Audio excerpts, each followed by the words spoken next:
And we're live. You are watching Coaching Chats with Marina and Caroline. I'm Marina Baranowski of the Coaching Marina. And I am Caroline Day with Safe Day to Change. How are you, my friend? I'm very well, my friend. How are you? Oh, I'm excited to talk to you today Me because, too. I've been waiting. Yes. yes, this topic is so interesting to me. I have learned so much over the last 10 years as a mom. And so I'm really, really excited about this topic. And I know you've been a mom for almost double the time that I have been. Feels And so like this is, longer. yeah. So this is going to be interesting. Like today we're going to talk about all the stereotypes around motherhood. How do you feel when you hear about like stereotypes and motherhood? I never really thought of them as stereotypes. I thought of them as almost like rules. Like, in order to be a good mom, you needed to do this. Like, here's the list of things that you needed to do in order to be a good mom. And that's sacrificing your own time, your own happiness for the sake of your child. This is, making sure that you are,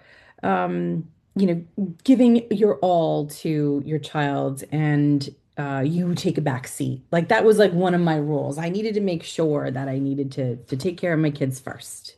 Yeah. How many kids do you have? Tell I the audience. have four children, two biological and two step, and the ages are they're all adults now, so ranging from 19 all the way to almost 25 now. Okay. Yeah. I totally agree with you. We actually don't see it as stereotypes. Yeah, We just see it as norms. norms. We see it as standards. We see it as modeling. Yeah. We model what we see, we model what we like, or we model what was given to us, you know? But these are like really deep rooted and they're definitely like stereotypes. I found, and I'm going to read it really quick, and he says, common stereotypes about motherhood often creates unrealistic expectations, Mm. including the ideal mom, in quotes, who juggles everything without stress, the martyred who constantly sacrifices her own needs, and the overworked mother who always overextended. How do you feel about what I just read? Yes. Yes. And check, check, and check. Yes. That's for sure. And the thing was, is that that is the norm. That is something that was expected. And if you didn't do that, there was this extra pressure and, judgment, I guess, from whether it be other mothers or even your family, or, if you were prioritizing yourself in some way, that was looked down upon. So there was, and especially when I was coming, so I became a mom in the year 2000. So that is around, 1900, and, things were a little different, actually a lot different, right? And we had the expectation that we had didn't come from, it came from a few places, mostly in my case, cultural, because in my family, both sides of my ex-husband and myself come off the boat Italians. So we are very much rooted in an old world thinking, almost like World War II thinking. So those ideals that they had were passed down to my mother and then to me. Yeah, let's talk about those. Can we give like at least five examples? What were those that things that were passed down? Okay, well, one thing, the mother, the wife Hmm. is subordinate to The husband. the husband. Mm. Okay, so not only did you have to take care of your children, and that was your sole responsibility, you had to take care of the husband too. And and during that time, let's just say in my grandmother's time, that was what she did. She took care of the family, she took care of the house, she took care of the husband, and that was sufficient. That was the rule, that was the expectation Mhm. when you expected the wife to do that. Mhm. Go to now my mother, who is the oldest in her family. Not only did she have to take care of her siblings very early on, like her How many? youngest, there How were many? four of them all together. Okay. And for example, let's just say my mother and her youngest sister are 16 years apart. So there's a lot of pressure to be a mom before being a mom, right? Um, and all the girls had to take care of everything. And so it just was passed down. So now come to me, I'm the oldest. So I fit in that same rule, which was I had to take care of my siblings and became a mom very, very early. My youngest sister and I are 10 years apart. So I was 10, essentially, changing diapers, taking feeding, just really stepping into that role. So it became a passed down rule that the mom, the wife, the girl would have to take care of and again, don't even talk about what you want. If you wanted to do anything, those responsibilities that you had, whether it be in the house or with would be the children, had to be done first before you did anything. And so coming into my own, I just Wait, oh before we go oh, I to your love when own. you do that. You're like, no, let's get deeper. What you Yeah, got? because I love the story that you told because so many moms Mm, can relate if they came from a culture that yes. was very much the women takes care of the family, Yeah. the women takes care of the house, Right. the women takes care of the children, and the women almost teaches their girls to take care of the siblings, to Yes. learn Correct. what are, some of the norms, right? And you said something very important. Not only do you have to take care of everything, but if you want something for yourself, all of that needs to be done first, Right. right? I mean, I hate to, you know, um, give a fictional story, but I'm watching Mad Men right now, very late, because everybody already did. Um, but Not it's me. all, I haven't seen it. but it's old, right? So the people that have watched already watched it, and it is about,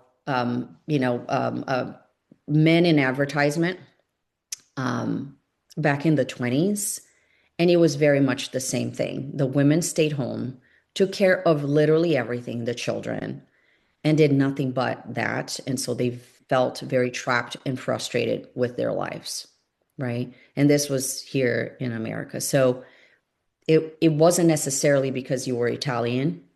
My family was the same. I'm from Brazil, born and raised, very much the same.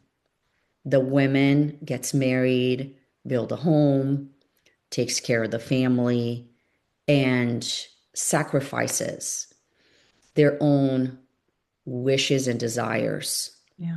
to take care of the family because that's what a good mom does. Yes. The good mom gets married. The good mom, um, let's actually talk about even like the wife, right? Like the good wife, or at least a representation of what a good wife was, is you don't lay with anyone before marriage. You're married as a virgin. And when you have a kid, you have to take care of your kid and prioritize your kid over all your needs, right? And so that is the society conditions that were just put upon all the women. There is a lineage of things that you do in order for you to be respected in the society, right? And one of the things is, like you said, to take care of your children and your house and your husband before you. Right. If you did that right, or if you did that in that order, you would be considered a good mom, Yeah. a good wife, a Right. respectful, right? Right. So that was the mirror. That's what everybody was modeling. People would see that on TV, people would see that in their neighbors, and they would say, in order for me to be a good mom, that's what I have to follow. Right. And what happened, at least for you, because I know you saw it again and again in your family, what would it mean to deviate from any of this? It's very tough when you actually think that you want to deviate. So let's start there Tell because me about that. I don't think I don't think that I decided that I wanted to deviate from it until much later. It was a grooming process almost of you, this is how a mom, a wife is, and this is how you need to conduct and act, within. And then suddenly things started to change. The world was changing, societal norms were changing, and the thoughts came like, could I have something different? And when you're talking about that, there's a whole flood of emotions that happen where there's almost like a guilt or like a shame that you were even thinking about deviating. At least in my experience, that's what happened. I wanted to not have the same fate, if you will, as my predecessors. I didn't want to have the same kind of life because ultimately, in my perspective, they weren't happy. Mm, It was, that's beautiful. yeah, That's so when did you realize that you didn't want the same fate because they didn't look happy? probably around puberty, maybe like around maybe 13, 14 years old, when the idea of maybe dating came in, or even thinking about my own future came in. Because when you're that young and you start daydreaming about what your life is going to be, there was always a daydream of, I'm going to be a mom. Like I remember drawing pictures of me with a pregnant belly Oh, wow. because in my head, the dream was is to get married and to have children and to have a house and to have and be in a nice neighborhood and just the dream of the wedding or what the names of your children are going to be. Like that was what I would dream about. And it was because that was the conditioning. And I feel like um had I been reared in a different kind of world, that may not have been what my dream was. Maybe it Mm, would have been different. But yeah. I, grew up in the 80s, so Yeah. it's- Well, I love your example. I have a very different, but let's focus on you for now. Like, so you said first you said you didn't want the same thing, but then you also said you wanted the same thing. You were even drawing yes. yourself with a belly. So when did you go from you're drawing yourself with a belly, I want to be a mom and I want to be just like this, to maybe not, or what you didn't want was just the unhappiness of it? I Tell didn't want the me. unhappiness of it, but I also was given a taste, especially in high school, of possible career paths, which was something that the curriculum started adding as I was coming through the school. And they had a school that you could go to with high school. So you can have like a half a day in regular high school, and then you can go to like a technical school. So the thought of one, getting out of high school early was very interesting. And then two, to go to learn to be something and do something. And what was so interesting to me was I wanted to learn about TV and videography. And so there was a videography program. And that was making that choice to do that. And I was like, maybe I can actually have a career at this. Mm. And I think that was probably when I decided that it could be different. Like I could have a different future than just getting married and having children.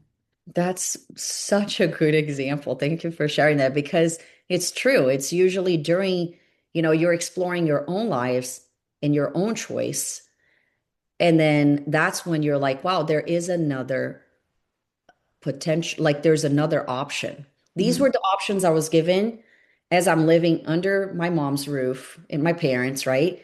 And I'm going to school and it's somewhat of a controlled environment. And then you go to college and you realize that there are more possibilities, that there are different ways of living, that there are different careers you can go Well, to. let's talk about that because the college piece, Yeah. it was really only, I would say somewhat in my mother's generation, they started going to college more often, like women would go to college more often, but it was my generation that was like, you have to go to college. It was like something that it was now part of the rule book. You have to go to college and at least have something to fall back on, right? So having to be, and being pushed to go into college, because I'll assure you I didn't want to go to college. Okay, so your mom was like, this is your path. You have to go to You college. have to go, yeah, you're gonna have to go to college, because Okay. that's how you get a good job. Okay. But let's go back a little bit because you Sure. said I didn't want to be unhappy. Oh yeah, I didn't want to What be. did that look like for you to, what did that look like in general? What was not happy like? There was an overall, and I know it now, but I do have the ability to understand people's energies. So just being around certain family members, there was always this element of sadness around them. Um, Almost like the going through the motions. It wasn't like they never said that they were unhappy, but you can tell that there was like a dimming of their light, if you will. Interesting. So, Yeah. yeah, Because so I for my needed to, family, yeah, go sorry. ahead. No, no, you can I was go. gonna I was gonna give an actual because Yeah, obviously please. if you don't have, an example, because it was more like an energy, they were unhappy. For me, it was like the narrative that we got at home was we have to go to school because the women that are going to school are having more choices than I did. Okay, yeah. That was more the narrative. I didn't have a choice. I'm giving you now a choice, Yeah. giving you an opportunity to have a choice because I felt like I had none.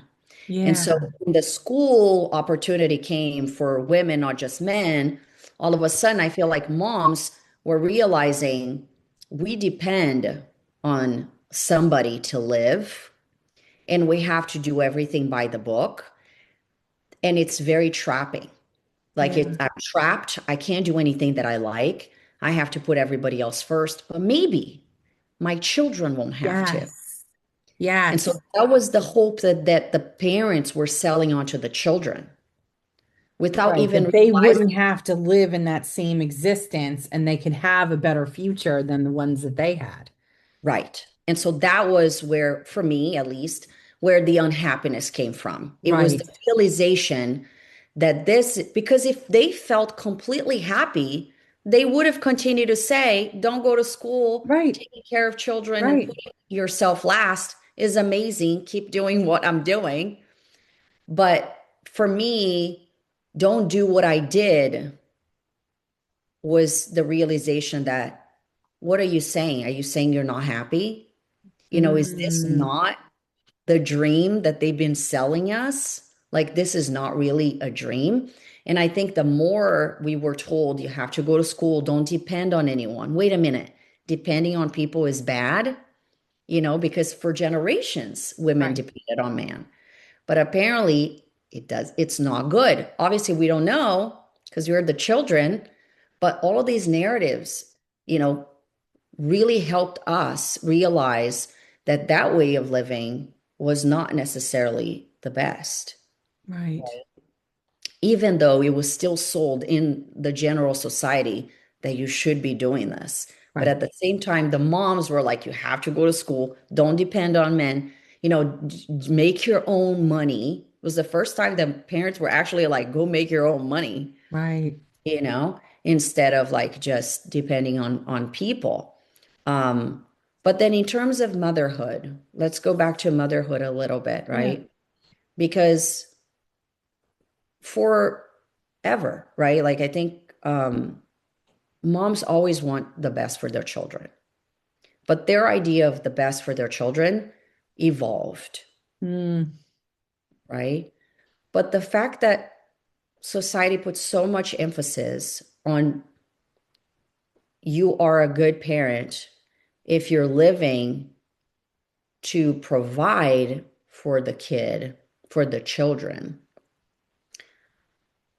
how is that bad? Like, how did that become something that we need to look into? Like in your own words.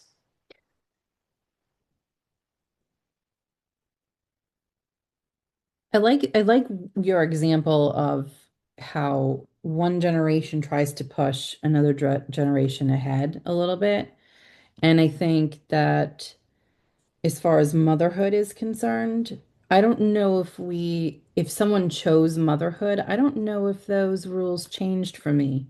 Like if you chose motherhood instead of a career, it reverted kind of like back to those old rules. Do you know what I'm saying? I don't think if the motherhood piece of it changed.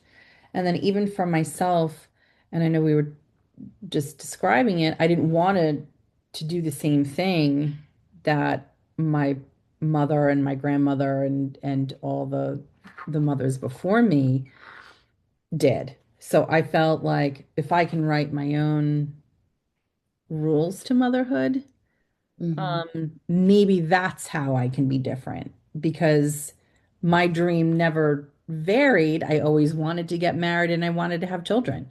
Like that dream never really varied, even though in my head too, I wanted to have a career also. So I felt like I could do all of it. And and that really is something that kind of cultivated within my time frame too, which was people were working, mothers were working full time, and they were still being a full-time mom, and they were still, doing all of those things. And then that became the norm later on. That if you didn't have it all and you didn't do it all, then you were less than in some. I know I'm like all over the place, but like I'm kind of just following my own. No, I don't think so. I think that you're very on point because it's true. Like what I meant to say when it comes to children is because how were they able to do it if they had children?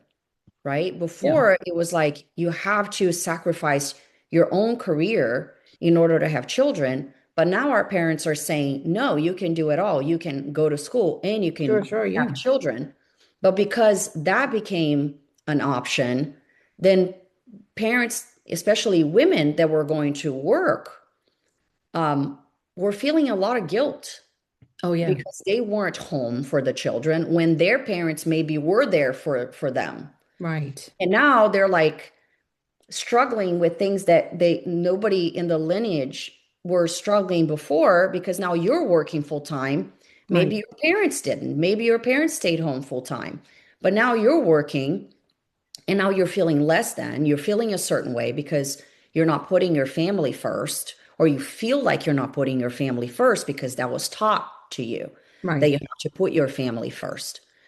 For me, the example was very vivid because my grandmother on my father's side was the type of mother that really put her children first. When she separated from her husband, she decided, I'm not going to remarry and I'm only going to make sure that my children are okay, and became very present in their lives. And when my mom married my father, she actually looked at that as a good thing, right? Like, oh, she sacrificed for her children. Maybe I should do the same. Mm, Like this is a beautiful gesture, to put other people first, um, ahead of yourself. And for a long time, this was actually, and even words like, my time has passed. It's mm, now your time. Even that narrative is a way of saying you deserve to have something first prior to me. yeah, But what we have learned now is that this was a learned belief. It is not something that we have to adopt. right. I read a book called Untamed by Glennon Doyle that really changed how I saw that. Because again, we model what we see. My mom was trying to model what we saw, what she saw, and what she found beautiful. And it really is. Yeah, Women that have sacrificed their lives, their wishes, their wants, their desires, because they thought it was better for their children, are amazing women. I agree. Hats off to them. Wholeheartedly, honestly. Exactly. However, what I have learned with this book and then started reading more and more. So I learned a lot from Glennon Doyle in this book, Untamed, because she debunks the idea of the perfect mom, the ideal mom. And she said something beautiful in her book, which is, I always thought that in order for you to be a good mom, you had to sacrifice who you are. Mm, But what I have learned is in order to be a great mom, you need to mirror to your children what is possible in life in general.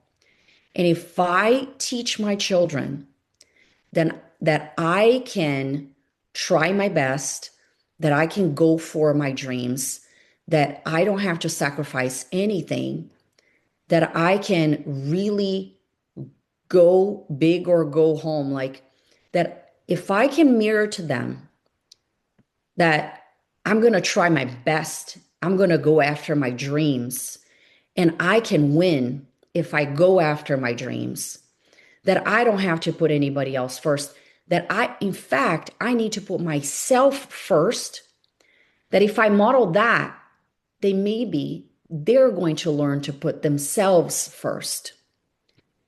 yeah. And that for me was a revelation. It was like, that is so wow, Yeah, what a beautiful concept. like the fact that you're saying it's just the opposite. We were taught the wrong Right. way. We were taught that we needed to put the mask on somebody else first and then on us and let us die, if Mhm. that would come to be, that was so glorified. And then she was like, but wait a minute, what if I put my mask first and then I put my mask on my children? Then they're going to learn no matter what happens, I will put my mask first. Yeah, That's what essentially I have to teach my kids. right. Learn about yourself, learn your desires and your wants, because when you do that, your children are watching and your children are going to model what you are doing. Yes. And that's something that we really didn't learn. We So learned true. the opposite. We learned that sacrifice is beautiful, that sacrifice is the one that needed the applause, not the woman that is out there trying their best, going for their dream. But we forgot that children are watching us. Intently.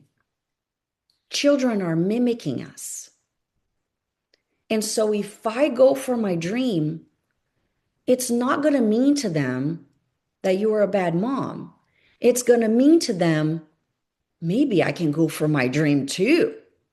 It's another option. You don't have to To me, just sacrifice yourself. There are yeah, other options. And by mirroring that to your children, they could decide what option, what road they want to go down. And instead of it being just one path, like Yeah. we were taught, like I was taught, that Yeah. it's one path.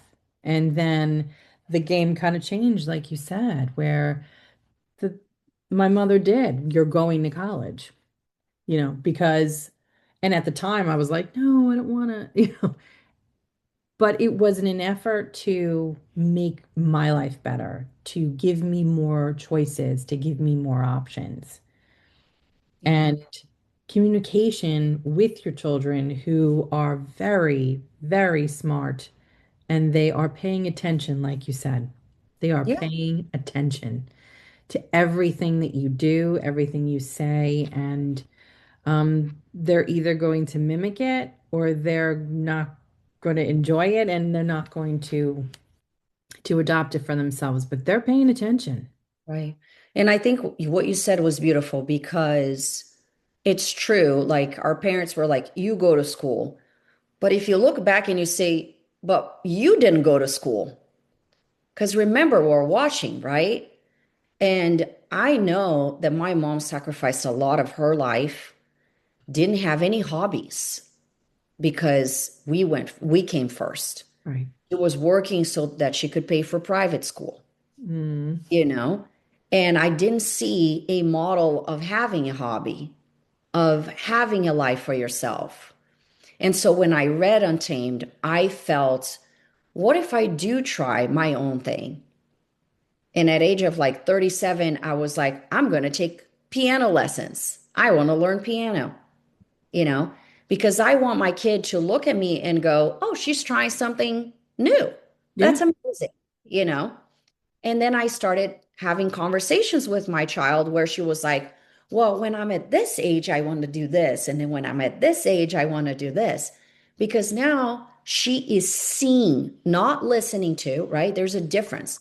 And I think a lot of children defy their parents also because the parents was telling them one thing, but they were doing You're something doing different. something else. Yeah. Don't smoke while they're smoking. Don't do Right. what I do. Do Right. what I say, not what I do. All right. It's like, That's a big one. That's a big yeah, one. That was a oh huge yeah, one for me. So, exactly. And so I think that's why, like it's important to model what you want your children to learn as opposed to just say it. yeah. Like, oh, you have to go to college. Yeah, but you didn't go to college and you did just fine. Like, why do I have to go to college? But now you're seeing parents going to college, graduating, having a business, and then you're like, my parent have a business. I could have a Yeah. business. Like now you're looking up to your parents because your parents are modeling something that is important, that looks like they desire. It's not, they're not going to work just for money, just so they can do something for you. And that also, I think some of the pain and the unhappiness that we were talking about earlier was the sound of resentment in their conversations with us. I Yeah. don't know about you, but I heard a lot of A resentment, lot. A lot. like I didn't go to college and X, Y, and Z, like this happened. I didn't have the opportunities that you're having right now. Like you should do this for yourself. But then you can't help but compare, right? Like how would you know? Like, you didn't follow your dream. Like, you know what I mean? So, I do. I mean, I had a conversation with my mother probably about, I don't know, a couple months ago, and she was mentioning to me that she felt like she lost out in going to school, but in her mind, she was like, I really wanted to go to school for computers, but my mother didn't think that that was a good idea, or my mother wouldn't help me, with that path. And so I guess in her, to me, was like, well, I want you to be able to choose whatever you want to choose and go to college and find something that you like, not, you know, because she's like, if I was in computers, my life would have been completely different. Yeah, that's very, very true. It could have been very, very, very different.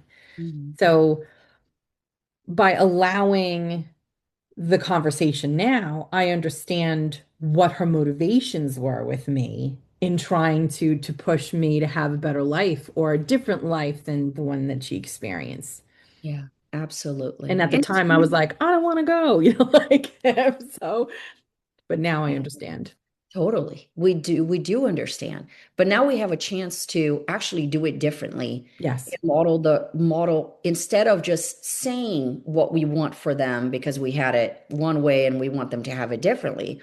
We have the chance to model exactly what would be look like because in reality, like people, especially children, they're paying attention way more to what you do than to what you say.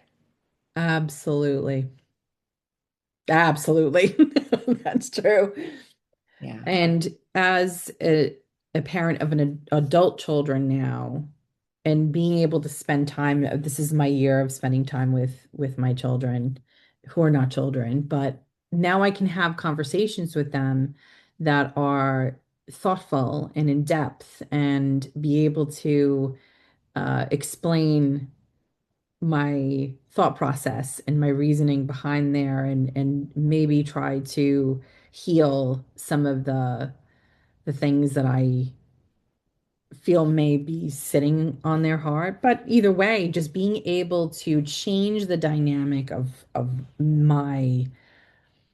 my relationship with them. Being a mom has been hands down the best thing that I ever did. Same. Best thing I've ever did. And the thing is Yeah. like I look at them and I'm like, they came from me. Oh my gosh, that's amazing. Like Yeah.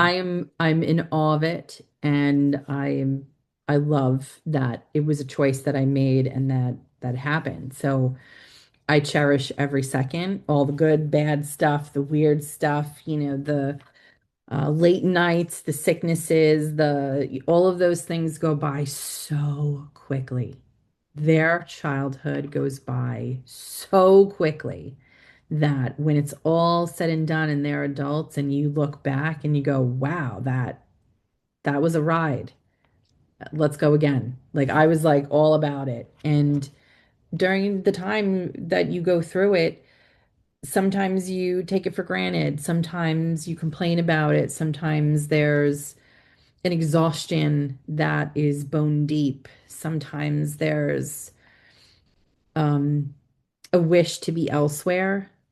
But ultimately, when you look at these beautiful miracles, it is it's such a gift. It's such a gift from God to have these beautiful children here. So being a mom is such a beautiful gift. And I think that if everyone viewed it in that way and had that perspective, maybe the change over to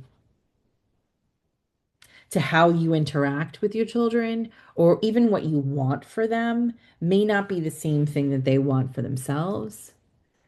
And just being open and loving and allowing them to go on their path, um, kind of holding their shirt tail as they walk forward, but still being there, that's the gift. Yeah. Let's talk about this a little bit because You you can have talk about whatever you four, want. right? You have two children from your first marriage, and Yes, then the two stepchildren that came with yes. your second marriage. And, you know, motherhood in general, there's also a stereotype to, always try to be perfect, hide your fears and your vulnerabilities. And on top of that, there's also this like pressure to be a great stepmom Oh also. yeah. So talk to us a little bit about that. What is that like? At the time that um, my husband and I had gotten together, the children were very young. I want to say 2 and 4, and like maybe, yeah, almost 3, maybe 5, and 7 and 9. Like, so they were under 10, all of them. Mhm. And so we kind of really all grew up together. And I don't think that my stepchildren remember me not being there. So it was a little easier for me to step into a role of Not as a mom per se, but just as a nurturing being, so if they needed help or they skinned their knee or, if they were in an argument with, because again, 4 kids in that kind of age group is a very difficult task to undertake. Um, but I think coming in as a stepmom, I knew nothing of it. There was no one in my family to model. No one has ever had stepchildren before. None of my friends did. So this was a brand new thing that I had to navigate on my own. Um, but I chose very early on to lead with it with love. That despite the animosity and the hatred that their mother and my husband had, I didn't want to have that affect my relationship or our relationship as a group, as a family, Mhm. because we were a family. Yeah. There were 6 of us. There's a lot of us. Yeah. And but coming into it, I didn't have a model, like I said, and didn't have a set of rules. I kind of just went with the idea that I was just going to be there. Yeah. So do you And think that that was easier because there was no one to model that you can do pretty much what probably did that's an better for you? interesting. I don't know if I had maybe if I had a model, it may have been more difficult because then I would have had to model something else. But yeah, that's an interesting thing. Thank you for that perspective on it because I really am not sure. I knew that I loved these children. One, they were absolutely adorable. So I was so like totally like in love with all of these kids. And they were all so good. And they played very well together and they really loved each other so much. And we had every other weekend, and they'd come over one day during the week and it was a nice time. It was a lot, but it was a nice time. And I felt like trying to just be a mom to everyone, I didn't want to single out any one particular child or like these are my kids, these are his kids. I just wanted to be the same energy, the same being to all of them. That's good. And that was kind of like just a personal choice. Yeah. And so, what were some of the choices that you made for your children that were different than the choices your mom made for you? My mother ruled with an iron fist. So it was kind of like her way or the highway. And we really didn't have a lot of ability to make choices for ourselves. So it was basically her telling us what to do. Where I didn't want to do that for my kids. I wanted them to have the ability to make a choice. So my thing was like, I would give them choices. I would say, you could either do this, this, or this. And then I would have them make a choice. So at least they felt like they had some autonomy. And I always wanted to make sure that they were busy. So I would get crafts or I would get, go to the dollar store and just get little things here and there for them to do and play with. And then being outside. I wanted to get them outside in the backyard. I wanted to do things with them so to keep them busy. Um, and I didn't have that same autonomy, I guess. So I Mm. wanted that was one of the things I wanted to change. Was autonomy with your kids because you Yeah. felt like you didn't have any. Yeah. Yeah. So, what was something that you did that was the same that you mirror that you're like, you know what? I really like this about what my My mom mom was like big on like hugs and kisses and stuff. So I wanted to make sure like that that I gave that, for obviously if they wanted it, so sometimes it's like, no, mom, get away from me, but for the most part, I just wanted to show love and I wanted to show that that they were heard and they were appreciated, for being there.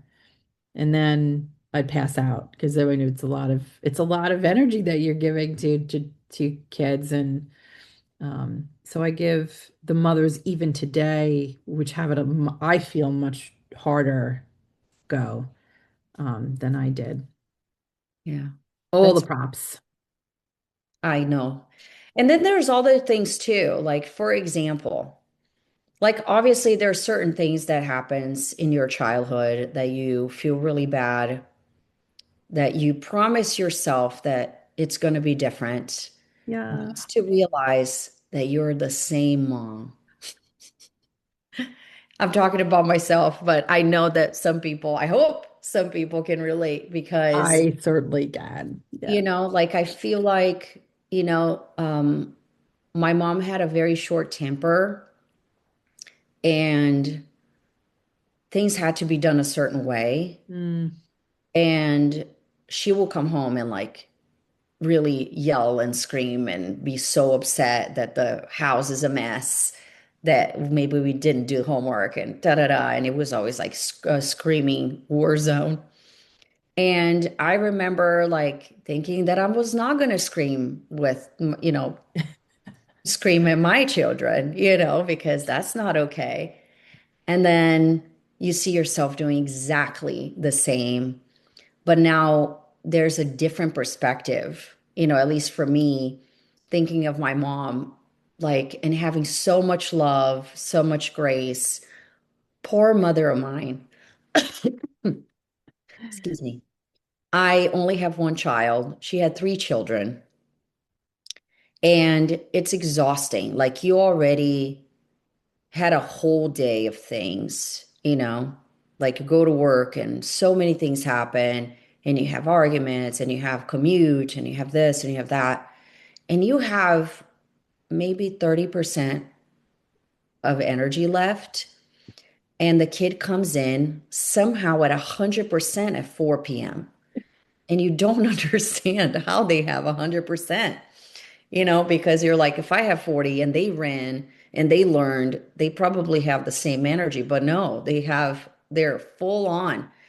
And I felt bad. Like, I really have thought of my mother so many times, because I thought, wow, I thought she was just screaming at us because she was mean, but she was exhausted herself, yeah. and it's like so hard to be this good mom. I'm sure if I were to ask her right now, like, did you want to yell at us?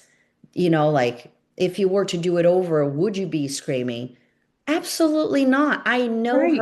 answer, and I know that sometimes I scream at my child and I go to sleep and I go, I could have just talked, but I didn't have it in me, like my battery was really low, and that was the only option that I felt was the most fit. But she will not forget because she'll be like, Mom, you scream at me sometimes. And I go, Yeah. there it is. I'm the same But mother. did you scream at her the same things that your mom did? Or did you have your own language? Because I found that when I would get boisterous, the same terms would come out and then I would catch myself. I go, oh my gosh, I sound just like my mom. What was that? And I remember calling her up and I go, what did you do to me? I just yelled this. And it was like ventriloquism. It was like you came out of my mouth.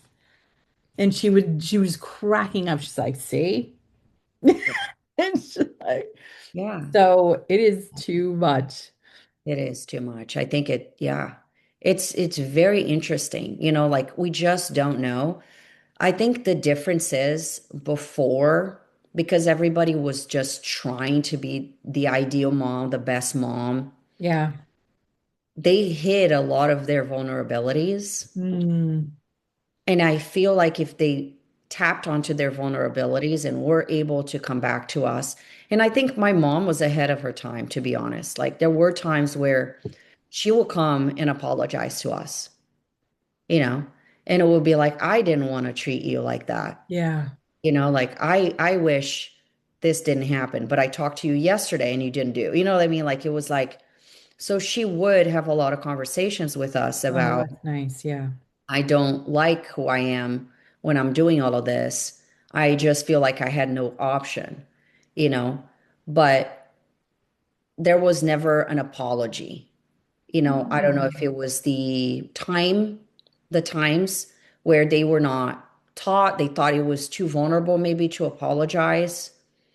Um, Maybe and it was apologizing, kind of was like, then I'm going to take it back, but I actually meant I was, I think I, apology meant I was wrong. And I think right. at the Yeah. very core, they didn't want to be wrong. Like if I Yes. apologize, then how are they going to see me as a parent? I Right. still need to be a parent.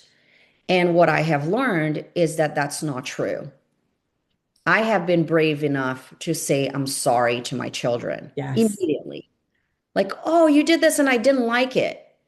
The answer would have been, go to your room and don't talk to me like that. Yeah.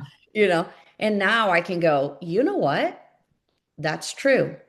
I didn't like the way I talked to you either. And so showing vulnerability and showing parenthood is not about perfection. Parenthood is not about your mom is always right and you are always wrong. That really has changed Right. the way that I interact with my children.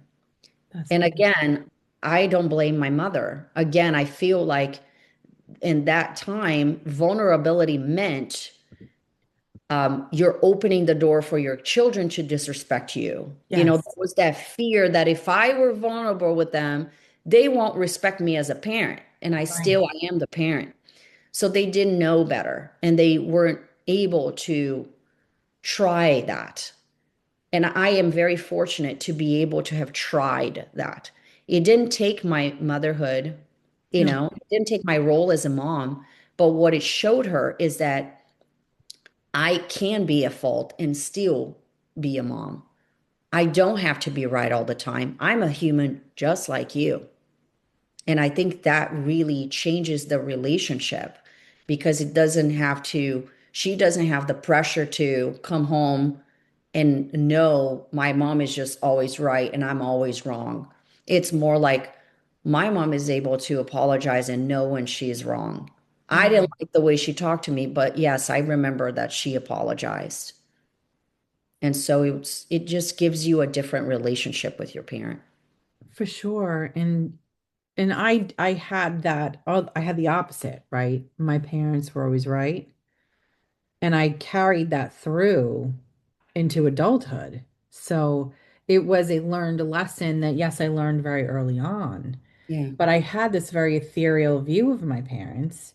So anytime that I had a problem or an issue and I would go to them, I wouldn't use my own judgment. I would confer to them. I would ask them what to do. And that was because I put all of my trust and my faith in that they knew better than me, or that they knew better because I don't know, they're there because they were better.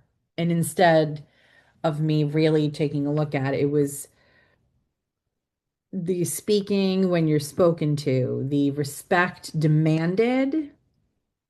There was a respect that was demanded, and that changed the dynamic of our relationship where I was a subordinate and they were above me.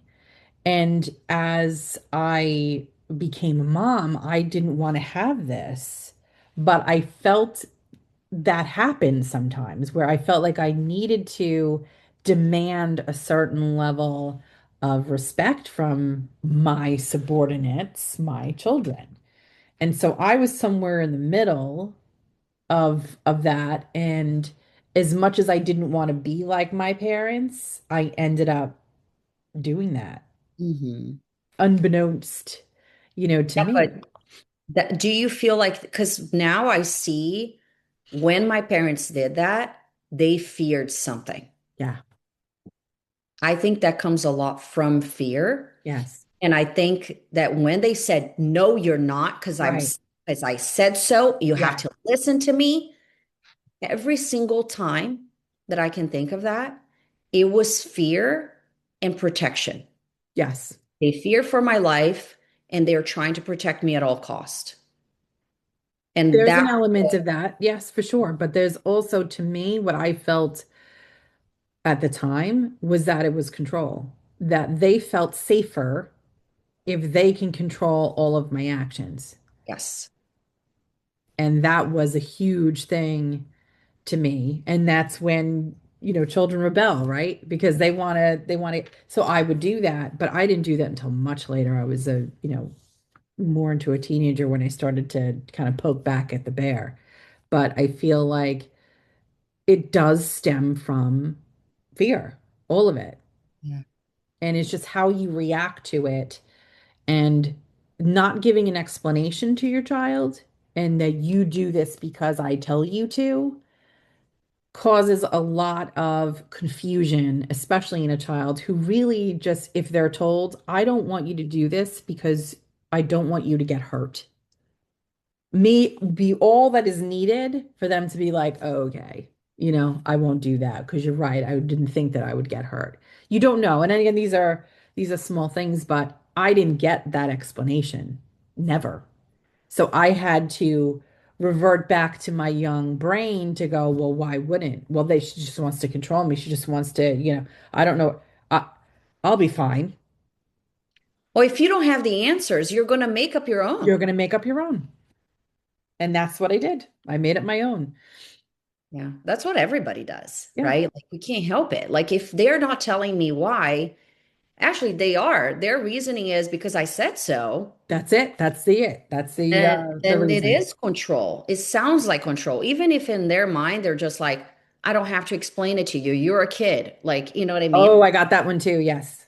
I got that one too. I don't have to explain it because I said so, you Yeah. know? And it just makes us feel so small, it makes us feel less than. Yeah. And I don't think it brings confusion. I think it brings a limitation to your child without you even knowing that it does. Beautiful point. Yeah. It limits your child because now they have learned when somebody says something, you just have to believe it. Yeah. Don't challenge it. Don't judge it. You know, somebody else's is the final saying. So no So wonder that, why think? Why think of or have any choices for yourself? Because what's the point? You're not going to get your way anyway. Like that was how I thought. Like what's the point of me even doing any of that or thinking of any of that or even trying to explain myself? That was fun. Trying to say, well, I want to do this because of this. It didn't even get to come out. It was like, that's it. I said no. And so after some time, you learn to not say anything or even think about it anymore. So what's the point? You're not gonna get anywhere with it. and so knowing that, I think that awareness, knowing Yes. what it does to your child when you completely pause their conversation, when you pause their dialogue, when you stop them from having the ability to explain and think, you are teaching them something. Oh yeah. And the awareness that you may be teaching them to be quiet and not express themselves changes the way that we want to be parents. Because now I want to hear, even when, let's be honest, I don't want to hear it, you know? And I'm like, this is so annoying, like I don't want to hear it. But by allowing her to speak, even if I don't agree with it, by allowing her to speak, I am teaching her that it's okay for her to speak. Yeah. And so that in itself gives her a tool to Yeah. be able to express herself, to get it out. Even if I agree, if I don't agree, if you get it out, you're going to learn to get it out and not be trapped in there. And you use the word speak instead of yelling at each other. Being able to have a conversation with a child and be able to answer questions or hear the reasoning behind certain things. You can discuss it. There's a discussion and maybe an understanding. And I think if I think if I were to think back I would have loved to have done that. Be able to give my children the openness to have a discussion Yeah. about things. And that I know that they didn't have. Yeah. And also, kids are frustrated just like we are. Very.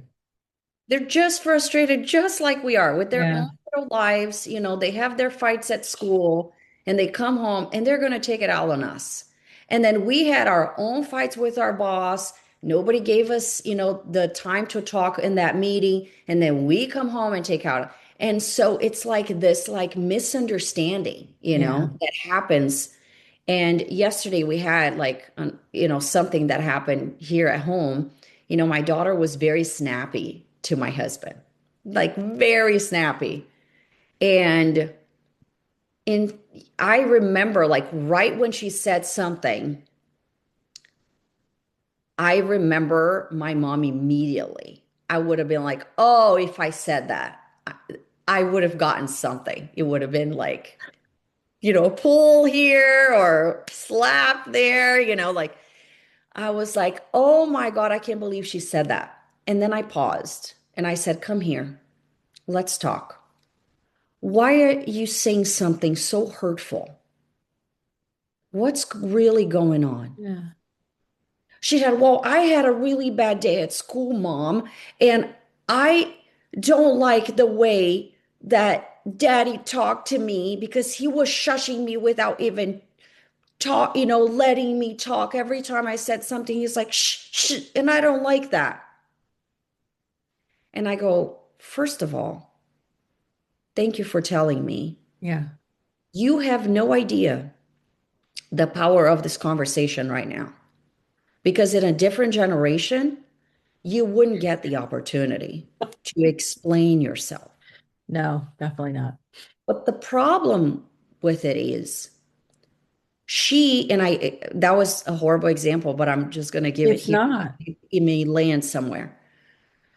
I told my daughter, I said, you had a bunch of, I'm going to say manure, but I really wanted to say crap, right? You had crap that happened to you and he layered more, right? Daddy did something, now more crap. And then you came and you were said something very hurtful, which is just you threw more Yeah. crap on top. And now you have this pile of crap in Yes. between you and your family. Right. And in another situation, you would have been like, oh, now you're going to get slapped. And now I'm going to get hurt and resentful and I hate you. And now this, and then the pile grows. And all of a sudden, you can't even see your child because there's this big pile of manure between the two of you. Yeah. And instead of creating a bigger mountain, it's much better for you to express what you're feeling than to add crap on top of crap. Yeah. So Get rid of the crap first. So Yeah. if you're feeling a certain way, instead of being like snappy and saying something hurtful, I would rather you explain what's happening. Look, I was really hurtful when you did something earlier. I already had a bad day. And now you said that, and it really stops me, and I don't like it. Yeah. But here's the beauty, Daisy, I told her. We wouldn't have an opportunity to talk like that, you know, 30 years ago. And the fact that we're having this conversation is already progress in our family history. Yeah. So thank you for this. Thank you for giving me this opportunity. I want you to apologize to your dad. I want us to, I want you to tell him when you're hurt as opposed to add more to the hurt. Yeah. Because when you add to the hurt, nobody's really resolving it. Let's just remove the manure altogether. Let's clean up the shit, Yeah. right? Let's clean up what's going on here as opposed to add to it. Yeah. That's what we do. Without the tools, we're just adding to the point that we can't even see our child Right. anymore. There's Right. just pain in between, you know? So just clean it up instead. When you're feeling hurt, don't add to it. Tell us that you're hurt so we can remove whatever that we did Right. because we're not perfect. We're just like you, kid. We're kids trapped in this, like we're just taller than Right. you, you Yeah. know? And she started laughing. And I go, and she goes, yeah, daddy is a kid. It was so funny. But at the end of the day, I feel like we're all kids who have lived longer than our kids. That's it. We don't have the recipe. We I don't have love that because I certainly don't feel my age. I definitely feel more like a kid. And, I think by being able to open that line, maybe next time that she has a bad day, she'll go, you know what? I'm just going to express that I had a bad day and maybe it wasn't the right time to have a conversation. Can we, you do what you need to do, Dad, and then, let's talk in 10 minutes or something. Having this open line of communication with your children and being able to explain yourself in a way that they can understand and it not become, like you said, just pile upon pile upon pile, and then it's resentment, and then it becomes hatred, and then it becomes like it is, let's start at the ground level and clear the way. And just being able to have that open line of communication is so, so beautiful. I'm proud of you. Oh, thank you. And that's not to say that she's not going to do it. Of You know what I course mean? not, It but would at be least innocent to it say, is a oh, she beginning. learned, like maybe she didn't. But I feel like I saw progress in that moment. I agree. I agree. And I think that's all we can do. It's That's like it. progress. And if I can continue to do that and she can continue to see that we can just talk about it as opposed to escalate and scream, then maybe one day, it will be better. Yeah. Maybe we are training ourselves little by little to change those things. We also addressed the let's stop using that because that's Yes. hurting the child. Yes. So we're just learning. We're all still learning. And I think that is the progress. And if somebody can understand that there's no such thing as an ideal mom, right? There's no such thing as an ideal dad. We Right. all make mistakes. And even when we try not to be like our parents, we actually become more of them and respect them even more because now we understand where they came from, where that frustration came from. It had nothing to do with us. We were just there, Yeah. So it just gives us perspective. It gives us more reasons to love, more reasons to change, more reasons to do it differently. And I think all of these stereotypes about motherhood, it really just puts women in a really bad light. I It's time for agree. us to start challenging the status quo and challenge what people think that is the ideal mom. Because the ideal mom is the mom that doesn't give up their children. No matter how they come, if they didn't give up their children, then that's ideal. And you're trying, that's ideal, Yeah, you know? I agree completely and totally. And knowing that there isn't one model, there isn't a box that you need to fit into, and that each one of us is very, very different, and our children are very different from other children, and basically we're just trying to make our way and just show love and be open and communicative and just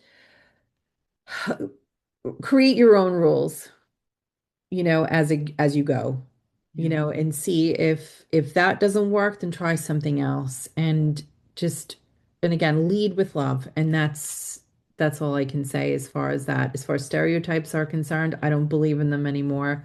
I don't think that there's one way to do things that's the right way. I know that my way is my way and your way is your way. And um I know this, and I have asked my children, um, did you feel loved? And they hands down unequivocally, absolutely. So I did my job. That's it.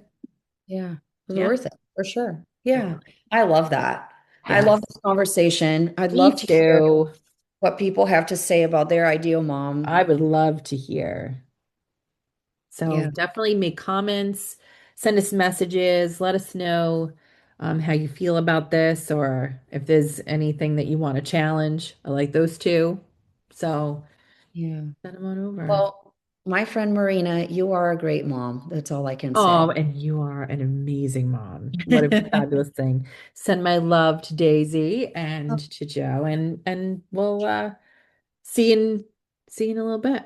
Yeah. Until next time, guys. Mwah. Bye. Mwah.